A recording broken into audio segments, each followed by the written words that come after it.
Hai halo, selamat datang di Mind Eye TV, sebuah kanal yang membahas dunia seni dan media audiovisual. Di dalamnya termasuk vlog, film, televisi, dan konten kreatif. Di vlog kali ini akan membahas sebuah review action movie superhero lokal, Sri Asih. Sri Asih, film superhero rasa Indonesia bukan rasa yang lain. Tapi sebelum saya lanjutkan pembahasannya, jangan lupa untuk like, komen, subscribe, share, dan nyalakan loncengnya supaya kamu tak ketinggalan dengan review film berikutnya. Bioskop Jagat Bumi Nusantara kembali kehadiran sosok superhero Sri Asih setelah sebelumnya Gundala dan Gatot Kaca.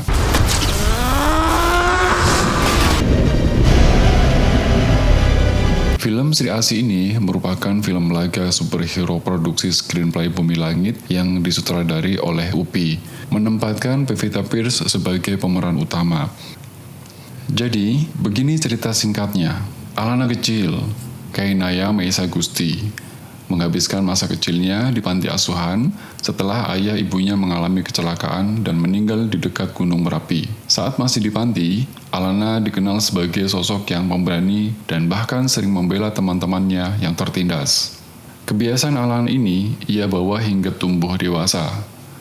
Di bawah pengawasan orang tua angkatnya, Sarita, Jenny Chang, Alana dewasa Pevita Pierce dilatih untuk menjadi professional fighter.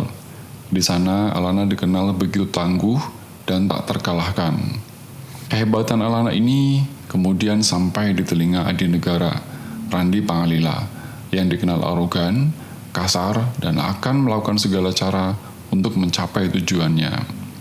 Meski sebelumnya Alana telah dibayar secara diam-diam agar pura-pura kalah oleh pengawal Matteo, yakni Jagau Revaldo, tetap saja Alana tak tinggal diam saat harga dirinya diinjak-injak.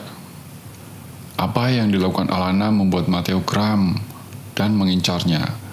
Alana pun tak takut untuk menghadapi Matteo. Tanpa Alana sadari, ada bahaya yang jauh lebih besar yang mengancam jiwanya daripada sekadar anak koruptor yang keji itu. Mampukah Alana mengatasi masalah tersebut? Lebih gregetnya, kamu nonton langsung aja. Dan sebelum kamu menonton, akan saya bagikan sedikit ulasan dari film Sri Asih, paling tidak sebagai bahan referensi tambahan. Di sini saya akan bahas elemen-elemen sebuah film untuk menambah pengetahuan menonton kamu. Yang pertama, unsur naratif. Dalam unsur naratif, sebenarnya secara premis, Sri Asih ini tampil sebagai origin story dari karakter titular, sehingga nampak membuatnya serupa dengan Gundala. Walau secara khusus, penulisannya terasa lebih baik bila dibandingkan dengan film Gundala. Meski cerita yang disajikan linear satu plot, namun Upi dan Joko Anwar sebagai penulis skenario bisa dibilang berhasil memberikan alur plot twist di Sri Asih ini. Dan seperti pada umumnya film bergenre action, penonjolan tokoh protagonis dan antagonis terasa sekali kontranya. Film Sri Asih ini tetap bertabur tokoh atau karakter di dalamnya, walau jumlahnya terlihat tak sebesar film pertama dari jagat sinema Bumi Langit, yakni Gundala. Sayangnya dengan jumlah yang sedikit, berbagai karakter ini tampak masih kurang digali, membuat penampilannya dalam film pahlawan superhero pertama yang disutradari UPI ini kurang greget. Di balik kekurangan dari karakterisasi, setidaknya dua interaksi tokoh antara Kala dan Tangguh di film ini membuat filmnya menjadi lebih asik untuk dinikmati. Secara khusus, hadirnya banyak karakter tentunya dipenggawai dengan ensemble cast ternama pada Sri Asih. Dengan berbagai nama besar dari para pemerannya, sebenarnya aktingnya terasa kurang memikat. Tak terkecuali bagi Pevita Pierce melalui dialognya yang belum begitu luas sebagaimana tokoh Sri Asih. Walau begitu, Reza Rahardian tampak berperan lebih baik, meski karakternya yang ia bawakan memiliki development yang terlihat terburu-buru dan instan. Lalu bagaimana? Dari sisi sinematik dan mise-en-scene-nya, berbagai kekurangan dari Sri Asih tersebut juga ditambah dengan kurang konsistennya aspek teknis di dalamnya. Sebagai film superhero, banyak sekali special effect yang dihadirkan.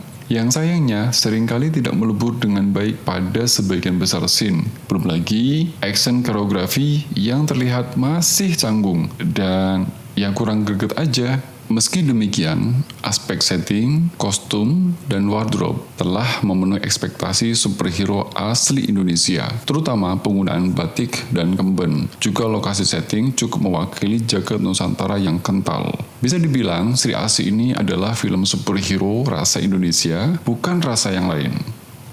Film ini juga tetap memikat dari sisi sinematik, color look yang konsisten dengan warmth yang agak noir, type of shot dan kamera angle yang cukup mewah. Hanya saja kamera movement yang agak kurang terdevelop dengan baik, terutama saat shot-shot laga antar tokoh.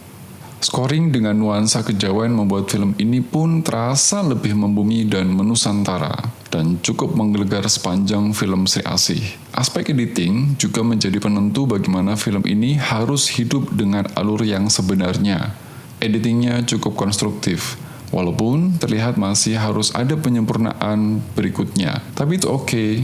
Secara umum, Sri Asih cukup berhasil dalam menaikkan nama jagat sinema Bumi Langit dengan berbagai elemennya. Meski eksekusinya masih sangat moderat. Walau begitu, menikmati film pahlawan super perempuan lokal ini tetap direkomendasikan sebagai upaya bangkitnya sinema lokal rasa mengglobal.